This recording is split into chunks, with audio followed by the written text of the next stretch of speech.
Hello there, everyone, and welcome to another episode of The Metagame. This is the live streaming real-time show right here on the Dice Tower, where we sometimes talk about board games and sometimes talk about talking about board games, hence the meta version of the title there. Because I'm not going to sit here and just talk alone. This is actually a conversation with the live streaming YouTube chat. And so if you are watching this show while it's live streaming and you have a question or a comment on today's topic, or a question in general, if we get time to it at the end, I encourage you to post your question, comment, or item into the YouTube chat, adding the hashtag TMG to it. Because what I'm going to do is I'm going to use my web browser's search tool. When we get to the section where I go through the chat, I'm going to search for that hashtag, and that's going to highlight it, bring them to the top. And so all the ones that have that hashtag will kind of be filtered out of the discussion. So I'll be able to find the stuff that is specifically geared towards the show. Well, today's episode is kind of a first, actually. Last week, we talked about expansions, and it was such an expansive topic that we didn't even get to half of what was on my list. So I decided to make an expansion for that episode. So this is kind of part 2 of that discussion. I'll try not to have too much overlap with what we talked about last week, try to go into the new material. But the topics for this week are going to be more about specific expansions and what we look for in expansions. Last time we talked about types and categories of expansions. This time I want to talk about specific ones. For example, some of the questions that we'll get to here are going to be talking about expansions we've most recently purchased, what we're looking forward to in 2017, the best and the worst ones, and also which games out there don't have expansions, but we think that they really, really should. So all of that is what's on tap. Let's see how much of it we get to.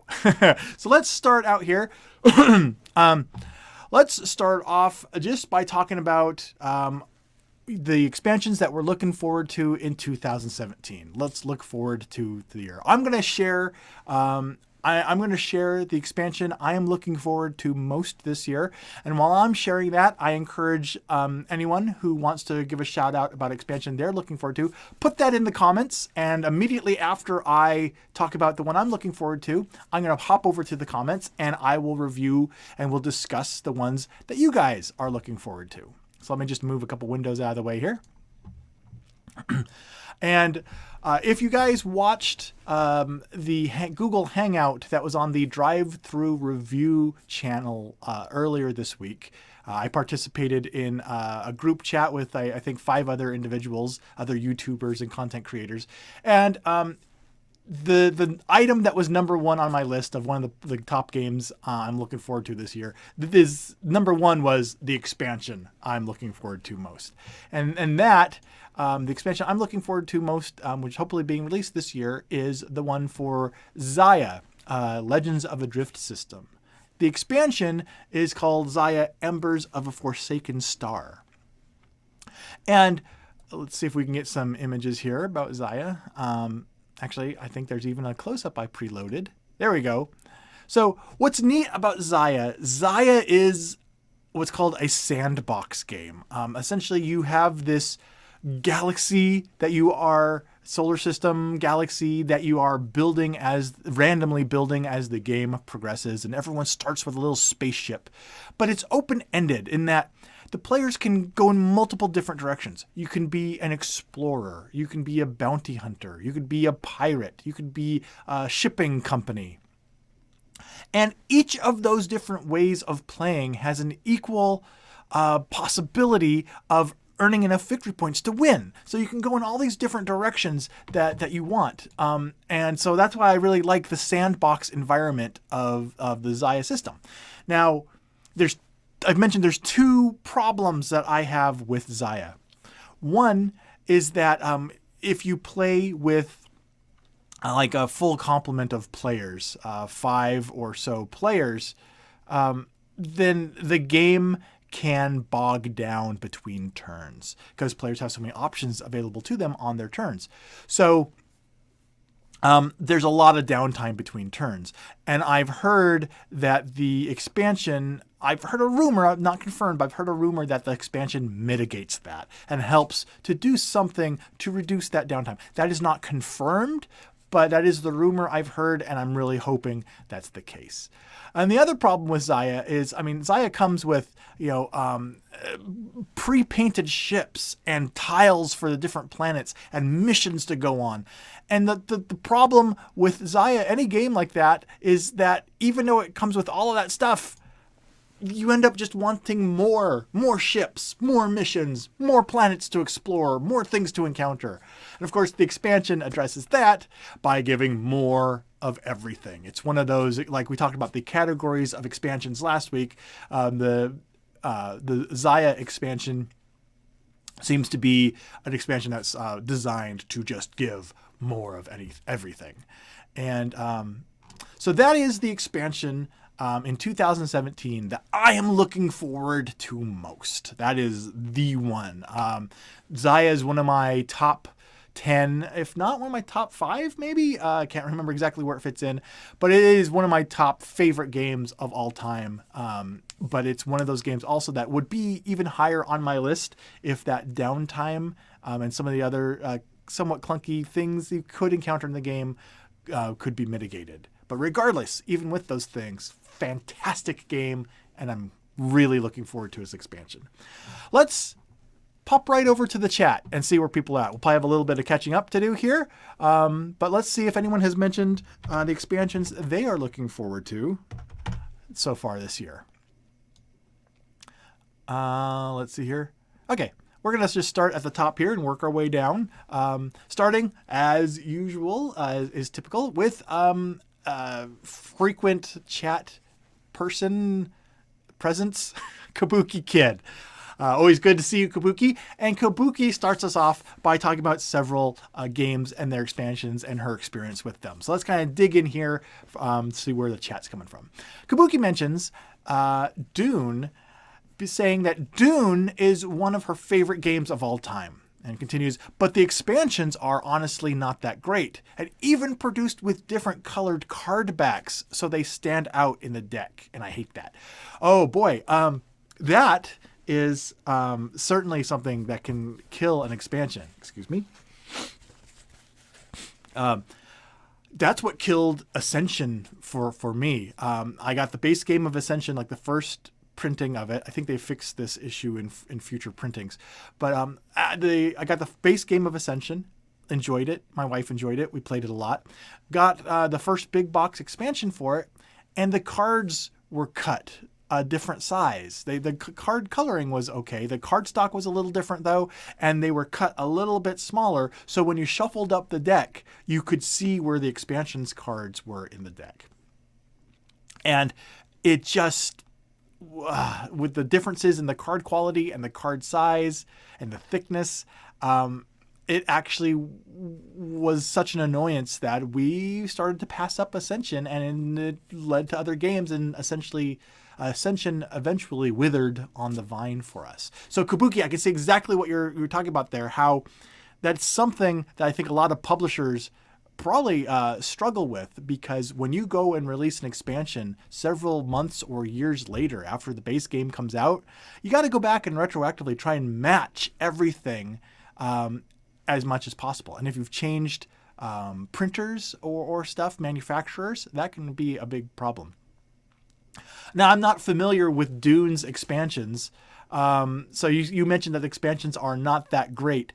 We'll come back to this when we're talking about the best and worst expansions for games. But if you wanted to seed the chat, what was it that the expansions for Dune, what made them not great? I'd like to know what they tried to do and how they didn't achieve that or something. But let's continue on to the next posts with Kabuki Kid continues to mention Machi Koro, saying Machi Koro had expansions that definitely improved the game. I agree. But they also had the color issues with the card backs as well, even card sizes, so it was hard to shuffle when mixed with the base cards. I'm going to have to go back and look at my copy of Machi Koro to see if there's that same color difference. I know I see it in a lot of games. I don't remember seeing it in Machi Koro, but I wonder, again, if it's certain printings or even certain runs within a print, certain segments of that print run will have it. How widespread is that color issue? Because that's something that can really, you're right, it can really damage someone's appreciation of an expansion.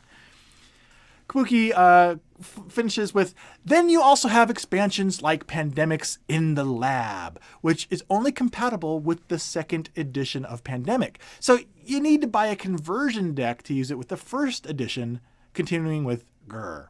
So should I continue to being negative, or should I shift gears now?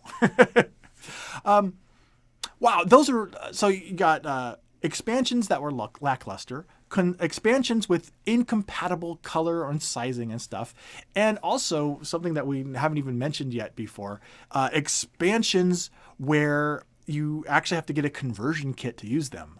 Descent is one that pops to mind about that. And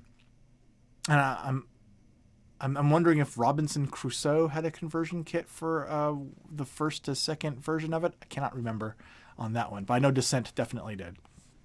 So in addition to the expansion, if the conversion stuff isn't included in that new version or expansion, you got to go out and buy another thing just to use it, which can be an annoyance, which is definitely good.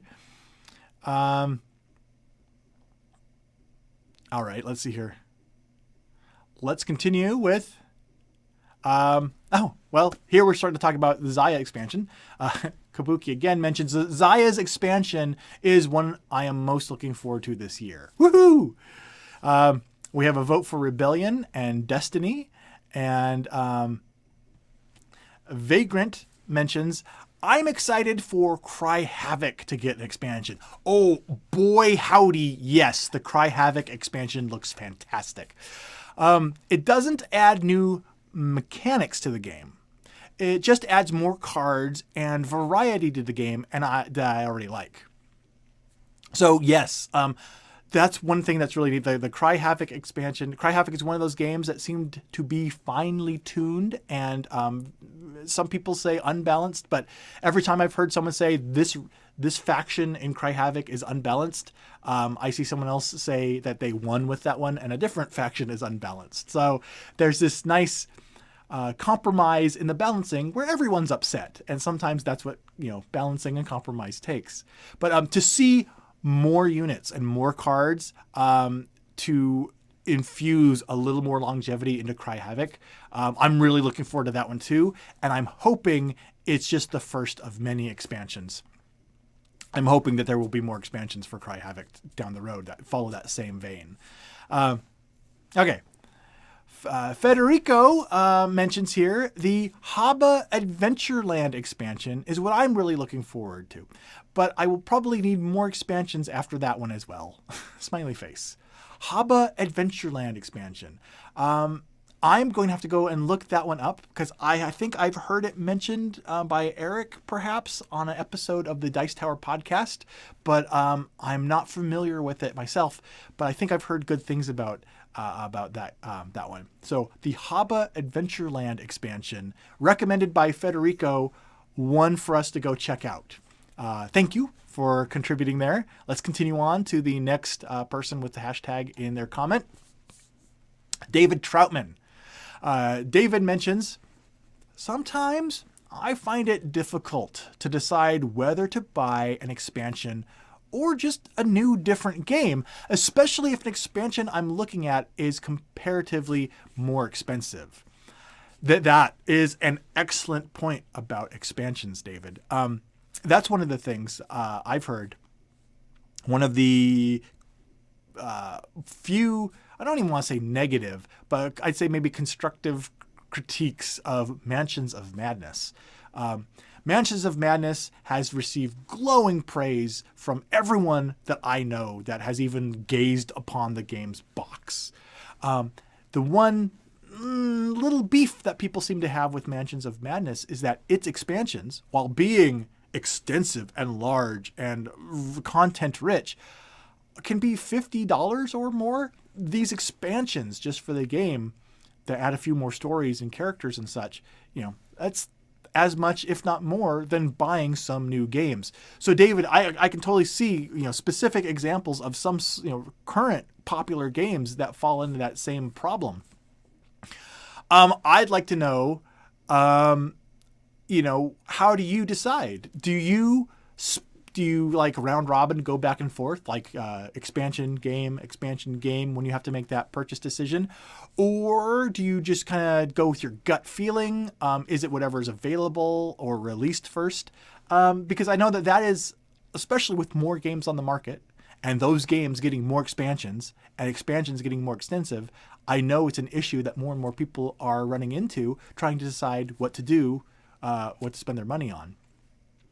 One item we're talking to expansions that I didn't get to last week I was going to mention was I was going to ask if anyone else out there finds that sometimes when they have their budget for purchasing board games, do they have sometimes, whether it's monthly or quarterly or weekly, whatever, whenever you have your budget for board games, does anyone else out there find that sometimes their entire budget for that time just goes towards expansions? My most recent purchase for board games myself, which hasn't even arrived yet. It's has a couple things on pre-order, but I think of the 5 things that were in this order, 4 of the 5 were all just expansions. And it was one of the things that led me to think about making this episode, because it kind of made me realize, wait a minute, am I now, instead of getting new games, am I going to start just getting expansions for the existing games for the rest of my life now? Wondering if that's kind of a problem that other people have faced. But I don't know. And the only way to find out is to return to the chat and see what other problems people are facing right now. So let's continue with Christian, who shares the following. Christian simply says, I will stay with my opinion. Expansions are rarely good. Ooh, interesting. Okay. Fair enough. But Christian, I encourage you to follow up in the chat. And it fits with the topic we're going to continue into. Follow up on the chat with some examples of expansions that you encountered that were not good. Will we see a trend here? Was there a certain time period, a certain genre of game? Do you just prefer the base game only and don't like the whole concept that expansions bring to the game and the changes it make? List some. I would like to see if there's overlap in the expansions you pick versus what the others and myself do as well. So that's cool. All right. So while Christian does his homework I just assigned to him, apparently, let's just see if there's any others here. Okay, there's about 6 more, and then we'll get back to the 6 more comments, and then we'll get to the next portion of the discussion.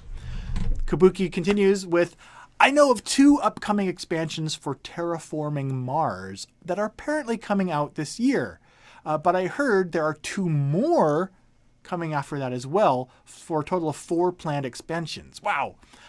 I heard that as well. I think it was on a podcast just earlier this week that I was listening to. So, that's really exciting to see those expansions coming out. And I think there was even Terraforming Venus. I don't know if it was an expansion or the next game in the series, but a lot of ideas there going into Terraforming Mars.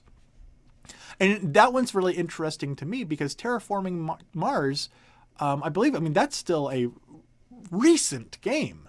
So it's almost like, instead of expansions coming out several years later to revitalize a game, we're seeing more and more, it seems, games released and within months, the next quarter or 2 quarters later, expansions for it start coming out, which makes me start to wonder, well, was the base game the full thing, or was content held back from the expansions?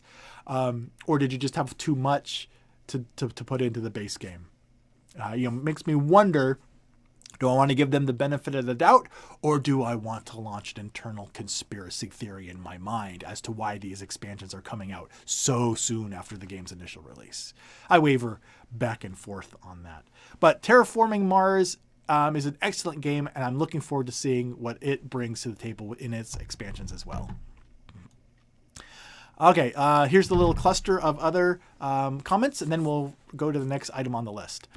So Mike Jones, no really, joins us again, and Mike mentions, he's just helping out someone in the chat, mentioning to them to include the hashtag TMG in their post so that my little search tool highlights it in yellow and I actually see it. So let's continue.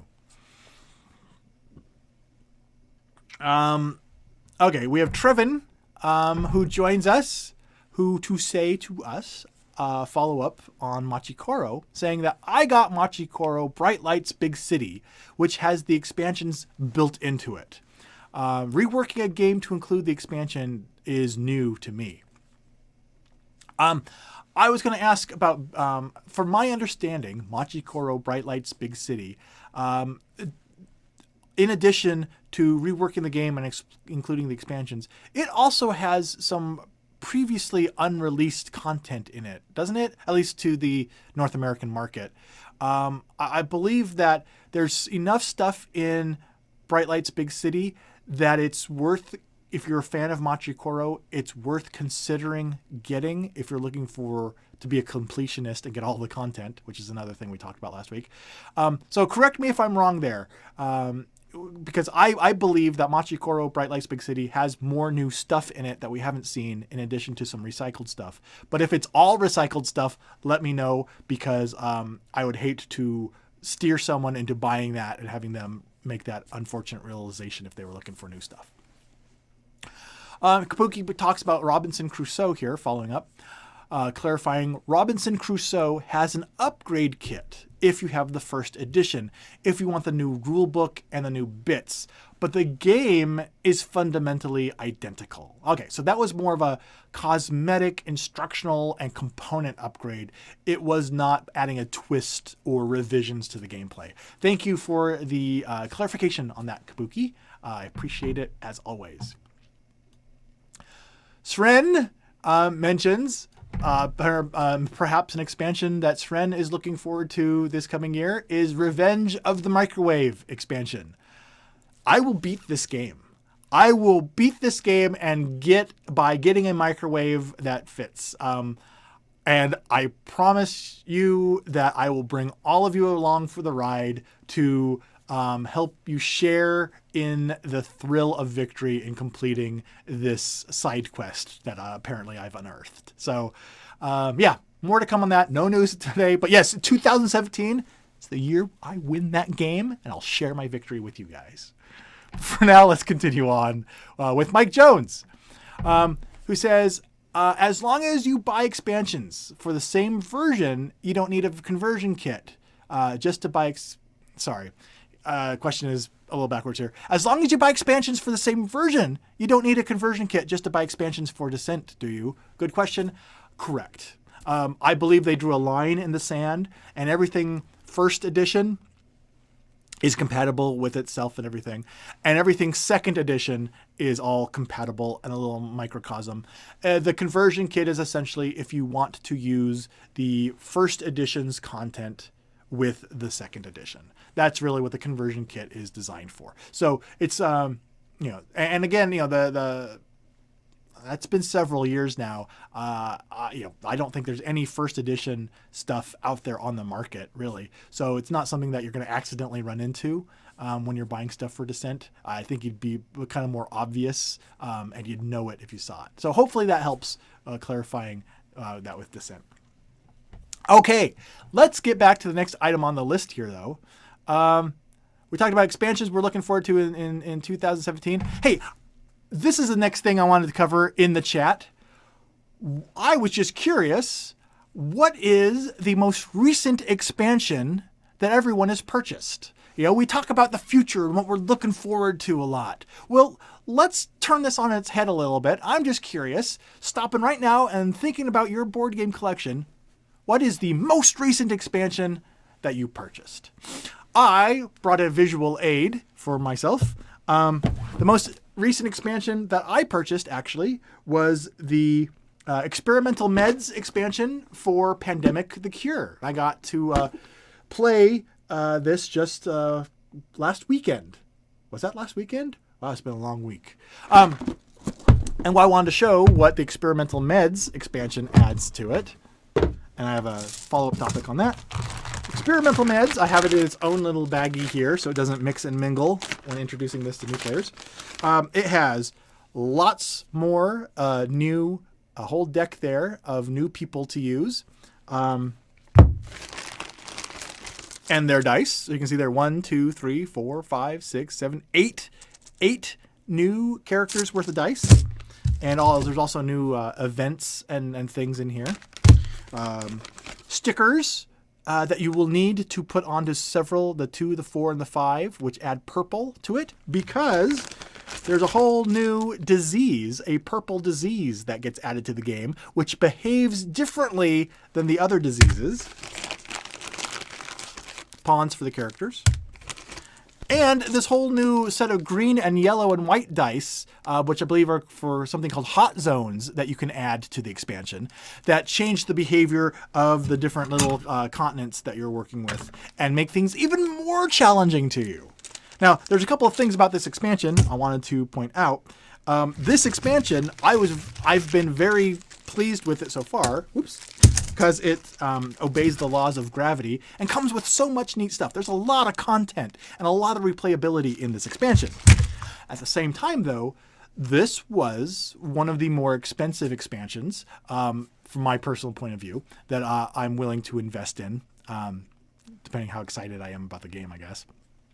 But I mean, the Experimental Meds expansion was just about, I believe, just about as much as the base game. So, it wasn't like buying a $10, $15, $20 little expansion. It was, a substantial investment, like buying a new game. And thankfully, it adds so much, it kind of revitalizes the game.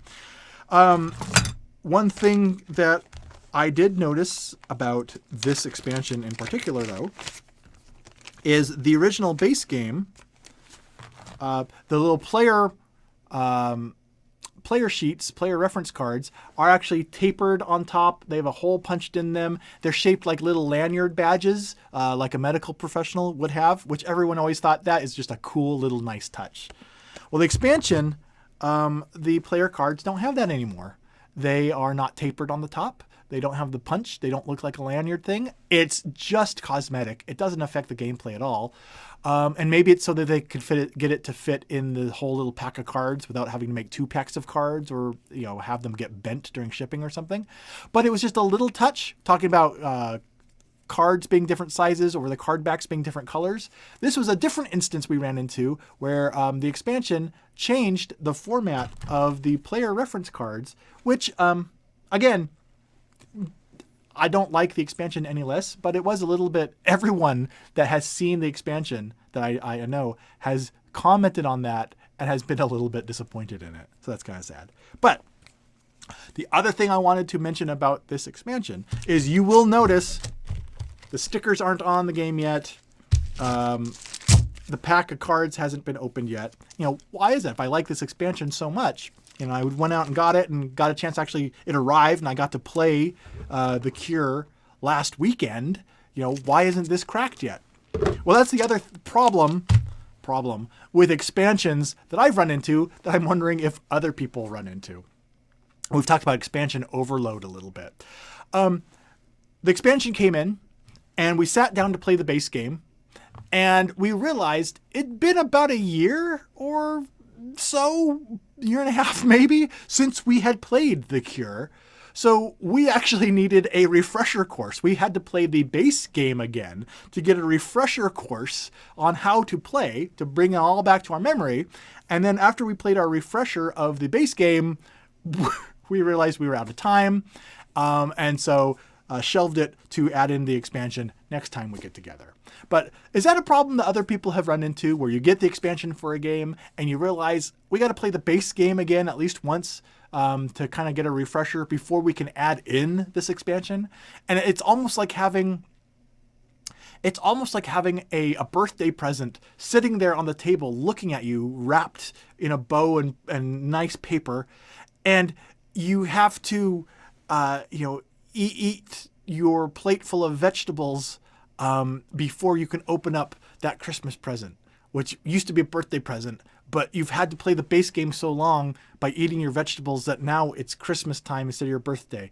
This analogy makes no sense, but hopefully you guys understand what I'm trying to say. It's like this carrot dangling in front of you.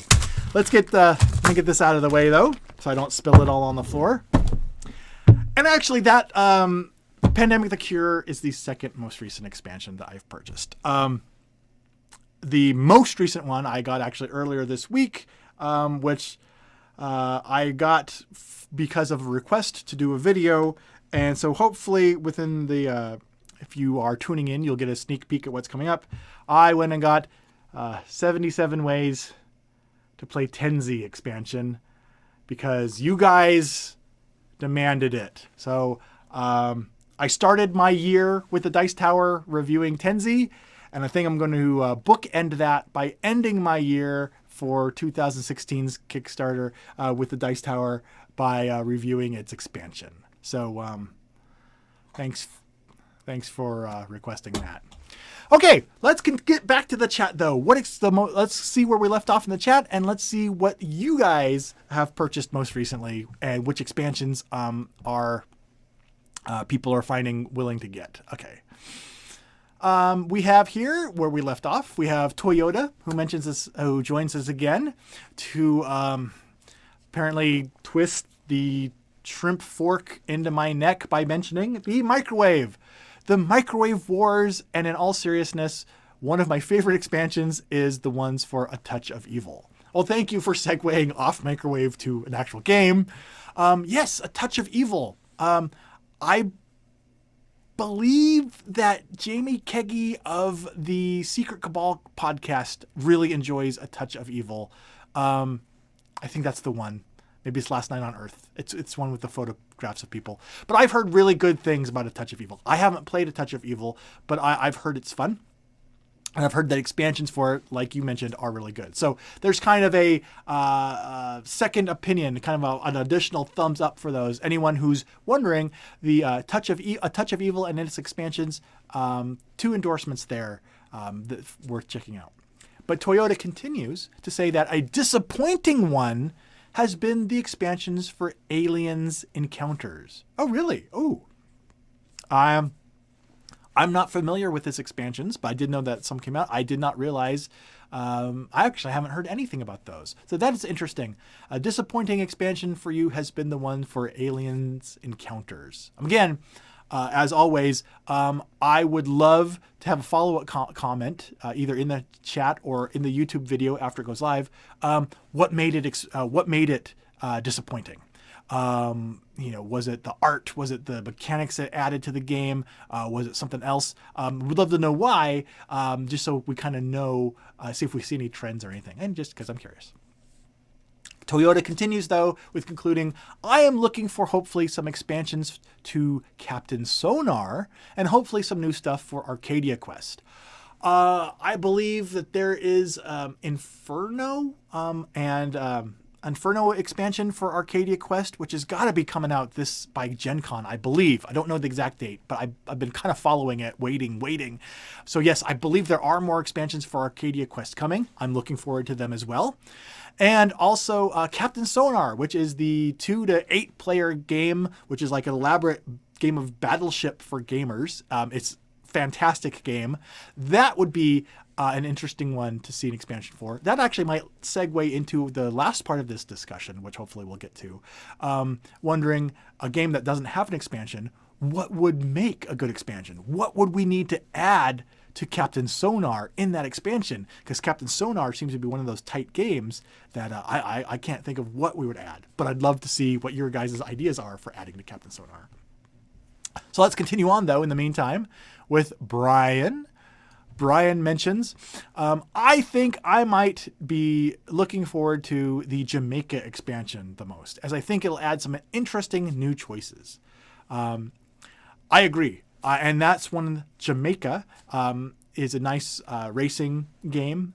And it's one where it's an older game. It's been out for years. And so I was very excited.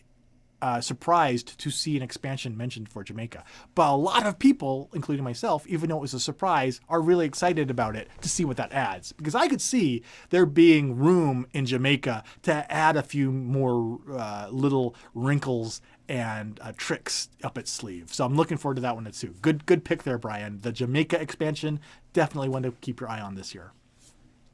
Brian also continues, also mentioning that he was interested in the Terraforming Mars expansions as well. But, he says, after hearing more about them, I'm still interested in the first expansion, but more hesitant on the second. Interesting. Again, chat is always kind of, you don't have a lot of room to elaborate, but I encourage you, Brian, what is it about the first expansion that's keeping you interested? And what is it about the second expansion that's making you hesitant? I would love to know, because I'm kind of in that same boat where I'm still exploring and researching the expansions to see what they're going to bring to the table. Toyota mentions in here, what I want for Mansions of Madness 2nd Edition is more scenarios in downloadable content. Same thing for the app for Descent 2nd expansion. That's one of the beauty about the games that have an app integrated into them is that if content is released in the as DLC, downloadable content, that reduces so much of a potential barrier for production, distribution, and shipping. Hopefully, DLC will actually become more of a thing that we see as more games are being integrated in apps, which will hopefully become a whole subgenre of expansions that will become more prevalent and more often released. So I actually hadn't even really dwelled on DLC for Mansions of Madness and stuff. But yes, that's a really good point. Hopefully, Toyota, I agree. Hopefully we'll see some DLC for those games. Mike Jones, here we go. Yes, Mike Jones says, actually, the latest expansion for Mansions of Madness costs less than $25, and the individual scenarios are being released as DLC for about $3. The two very expensive ones were actually re-releases of the stuff from the first edition of the game. In fact, if you owned the first edition, it saved you $100 because a conversion kit was included to thank early supporters of the game. Thank you, Mike Jones, for clarifying that about Mansions of Madness. That actually is very encouraging. I was not aware that the two big expansions that were released for it already were actually the re-implementations of the stuff released for the first edition. That actually makes me feel better about the game. And hearing that its actual expansions are kind of the more predictable assumed price point, that's very encouraging. And that actually makes me feel a lot better about the game. I actually was kind of avoiding that to not get sucked in as much, fearing that every expansion was going to be at that price point. So that information is fantastic. So let's continue on with Trevin, who mentions, in general, once an expansion is mixed in, do you ever remove it? Or just part of the game? Or is it just part of the game from then on, excluding seasonal expansions like Christmas or Halloween, which is another topic? That is an excellent question, which I would bounce off everybody in the chat. I find personally that when an expansion gets mixed in, unless it's modular, where kind of like the hot zone dice in Pandemic the Cure, it adds like a specific new little sub game almost, and it's very easy to remove. Unless it's something modular like that, in my experience, once the expansions go in, they kind of remain there as in the game. We don't usually take the time to pick everything out. Perhaps if I'm teaching the game to new people, we'll filter out the expansions. But in my experience, that's how it's been for me. How is it for you and for the others out there? Do we as gamers pour stuff in and let it bake, and that's the new game? Or are we continually pulling stuff in and out of our games to customize our experience based on whether or not we want to play with the expansions that day? Let me know. Okay, let's continue on with Kabuki, who mentions, I like modular expansions, like Pandemic's On the Brink Orleans Invasion. Sorry, there was a comma there.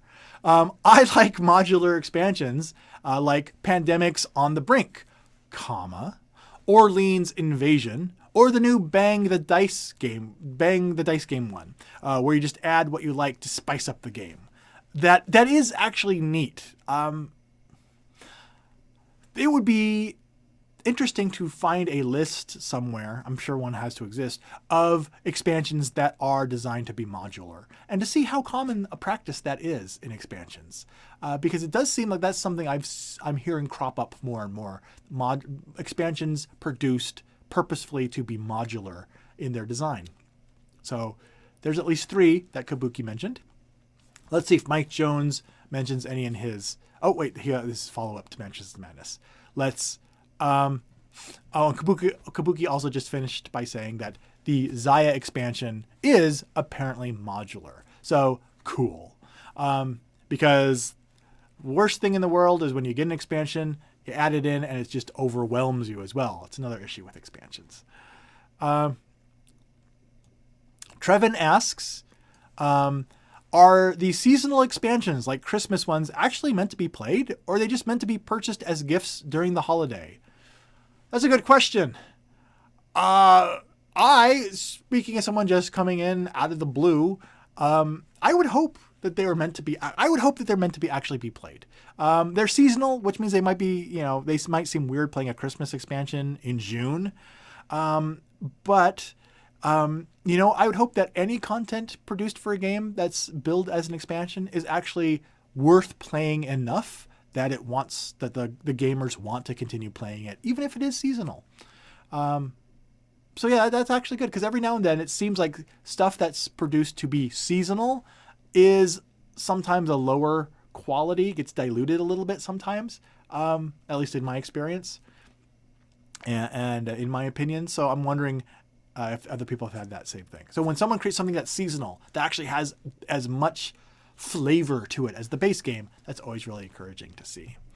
All right, let's continue on to the next question here, with the last third of the programming. Again, you're welcome to continue commenting on the previous questions, but the next questions that I wanted to ask was, we've kind of started to cover the best and worst expansions a little bit. So let me pose this as our final big question for the show. Which games without expansions at all would you like to see one for? And what would it do? And I think I had a couple listed here in my notes here. Yes, my top 3. My top 3 games that I would like to see expansions for, and my apologies if expansions are already announced or in development or whatever. I made my list of ones that maybe I even heard of expansions being planned, but I know as of the time of this recording, I don't think that any have been released or whatever. Anyway, the top 3 games that I would like to see expansions for. Number 3 on my list is Lords of Zidit. This was a programming game where there's all of these little townships around the board with different little fantastic sculpted figures, farmers and wizards and stuff like that, knights and what have you, 4 or 5 different little colored figures in these towns. And you would go around these towns and collect people for your little group, and then use them to fight monsters and other things and going around. But you are pre-programming your movement around the board, so it is possible that by the time you get to a city, to scoop up a certain character out of that city to help you fight a monster, someone else may have programmed their turn differently, and they already came through before you, scooped someone up and took them away, and now you're getting the wrong person or you're out of luck. It's a game that had in my game group, had an explosion of popularity and then fizzled just as fast. It just kind of disappeared, not necessarily fizzled, but it disappeared just as fast. So I would love to see an expansion for Lords of Zidit. Are there more character types you could add? More monsters? A little expansion with more areas to go on the board? Different options when programming your units? I think there's a lot of potential in Lords of Zidit to breathe some new life into that game and revitalize it, and maybe even improve it to make it show up on the table even more often. So Lords of Zidit, my number 3. Number 2 on my list is 2012's Battleship Galaxies. What really irks me about this game is that expansions were planned for it. You can just tell, and there was rumors about it, and Hasbro, for some reason, banked this game instead of on the quality of the game design. They banked further investment in this game based on how their Battleship movie would perform. And of course, the movie didn't do that well, and no further content for Battleship Galaxies was ever produced, which is a crying shame. I would love to see more ships, more options, more missions, just more of everything for Battleship Galaxies. There is, anyone else out there who does enjoy Battleship Galaxies, there is a Board Game Geek forum thread that discusses in extensive detail the formulas and algorithms for creating properly balanced new ships and characters for the game. So if anyone wants to make a home-brewed grassroots expansion for Battleship Galaxies, there's a lot of discussions on how to do that, keeping them balanced so it doesn't break the game. So until we can get more official content for Battleship Galaxies someday, we'll have to settle for homegrown grassroots expansions for number 2 on my list, Battleship Galaxies. I think the number 1 game on my list that I would like to see an expansion for is Spectre Ops. The Spectre Ops of the hidden movement type games. Spectre Ops is where one player will be playing a character, a spy who's trying to infiltrate this compound, and several other players will be playing villain characters who are trying to locate the first player who's going around secretly moving through the compound doing stuff. Everyone has a unique power and special abilities, and Spectre Ops is my favorite hidden movement game because the game is tense from turn 1. Now I know I believe that Emerson, the designer of Spectre Ops, has been working on an app for it, which I'm really looking forward to. I don't know the release on that. Apps are done when they're done. But I would love to, in addition, I'm not just talking about the app though. I'm saying in addition, I would love to see more characters, more maps, more special abilities, more stuff for Spectre Ops. I would love to see an expansion for that one. I think that one is just begging, and I think that you could add more options to this in expansions without breaking the balance of the game. So that's why number 1 on my list of games I would love to see an expansion for, number 1 is Spectre Ops. So there you go. There's my list, 03. So we have covered in here expansions we're looking forward to in 2017, the most recent expansion we've actually purchased, the best and worst expansions, and the games that don't have expansions that you'd really like to see one for. So since I've covered everything on my notes for the remainder of the show here, let me go back to the comments and let's go through and see what people have had to say on these topics that we've raised and anything else that comes up. So let's kind of enter our, as we call it, the lightning round here, and let's see how many of these comments now I can get through. And I believe we left off about, nope, that's a microwave comment. That's not where we left off. DLC content for Mansions of Madness. Here it is. Trevin's question about holiday expansions. The next comment here that my search for the hashtag highlighted is from Toyota, who says, I consider expansions to be like a new book in a series of books. And if I had a library of books, no one would think twice about it. If I had 5 tons of books, no biggie. But I have a room full of them. But if I have a room full of games, now I'm crazy, weird, societally judged by society, and I find this, I'm going off topic, but oh well. that's fine, Toyota. It sounds like there might be something to work through there anyway. And that's a really good point. That's an interesting way of looking at it. Expansions like a library of books. I've seen people talk about their games as a library, but not even the expansions. I like that idea. I'm going to go through after the show and kind of review my game library, my collection here, and look at the expansions as extra chapters or sequels to the books as well, because that's an interesting way of looking at it. Cool. Thank you. And I hope you work through your other societal issues. I wouldn't worry about the crazy, weird stuff. I think that no matter what hobby you undertake and enjoy, there's always going to be some segment of society that has some sort of weird idea about it. And no matter what it is, you're going to run into that.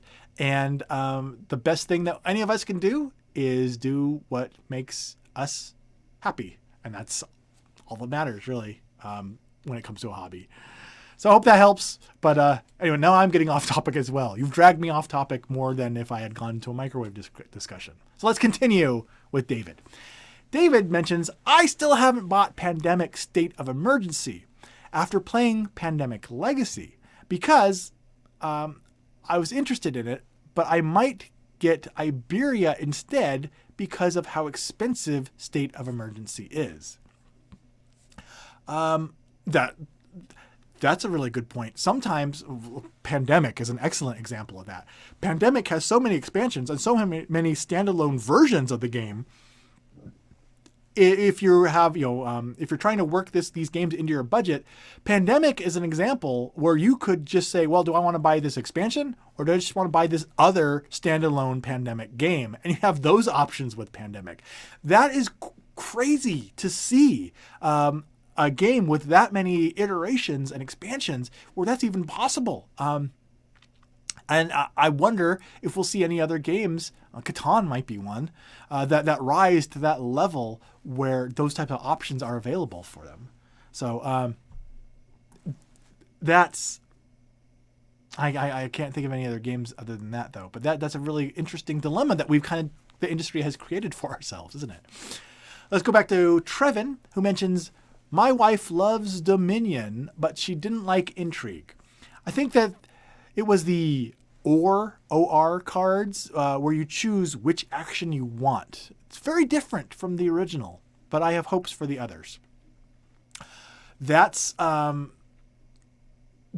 good point. It's always interesting to see, kind of like books. Toyota mentioned books or even movie sequels. When a game has multiple expansions and one of them is kind of a bomb. Speaking of Dominion, the one that I've heard the most people is their least favorite Dominion expansion has been the recent one, Adventures. My best friend, Dominion's his favorite game. He has almost every card for Dominion, but he also mentioned that the Adventure expansion was his least favorite out of there. Intrigue, I haven't heard anyone else mention that about the OR cards, but yeah, I think that's totally legitimate. Having too much sway in those cards could definitely be an issue. So, excuse me. So that is interesting to hear about the Intrigue expansion there. Thank you. And let's continue with Brian, who mentions, I'm also excited for the next round of BattleCon. I think it's called BattleCon Trials, as it is one of my favorite games, but I doubt that I will use it much, as I rarely find people to play it with. BattleCon. There's a game I don't hear mentioned very often. So thank you, Brian. It's neat to hear someone is excited for expansions to BattleCon. I need to find out more about BattleCon, but I won't do that right now. I'll do that later, because right now we'll continue the next comments. Next comments we have here from Kabuki, who mentions, following up on Dune. Regarding Dune's expansions, there is one where you play a game before the game, which decides the starting layout. Interesting for variety, but can have an imbalanced board to start with as a result. That's a new one. I was not aware of that. That's one way to go. A game before the game. Oh boy. Okay, let's continue on. I don't even know what to say in response to that. Dune, what are you thinking, Dune? Let people play the game, Dune. Let's continue on with Mike Jones, who mentions the city expansion for Talisman was probably the most disappointing expansion I have ever bought. But then after a few plays, its value became more apparent. It's tough sometimes to judge an expansion, especially when an expansion alters and twists the base game's rules that you're used to playing. Totally agree. Sometimes those twists take a while to appreciate. So very good point there, Mike Jones. Very good point. I appreciate it. Trevin continues on by mentioning the zombie dice expansions aren't usually worth it for what you get. The expansions add complexity, but also fun. However, the fun must outweigh the complexity. And zombie dice doesn't do that, in Trevin's opinion. Very good analysis there. I agree. Zombie dice is a game I enjoy, and that's actually one of the perhaps few games in my collection where I have the base game, and after researching the expansions, I actually have turned down the expansions and say, you know what, the base game is good enough for me, pretty much for the exact same reasons that you mentioned there, Trevin. So that's a really good example of a base game versus the need for its expansions and what the expansions do. Fun versus complexity. Excellent point there, Trevin. I dig it. Christopher mentions, an expansion problem for me is storage. Some, but not most games help solve this with storage solutions. For example, Smash Up or Dragon Inn. I personally am not familiar with Dragon Inn, but I know Smash Up, you're right, released an entire box just for holding everything now. A dedicated box to hold all of its content. Christopher mentions that is Smash Up's big geeky box. It's affordable, but the Red Dragon costs around $60. Wow. That equates to nearly $30 for content and $30 just for a bigger box. I feel like these large thematic storage boxes should be more standard for games with multiple expansions, but they should also be affordable. Yes.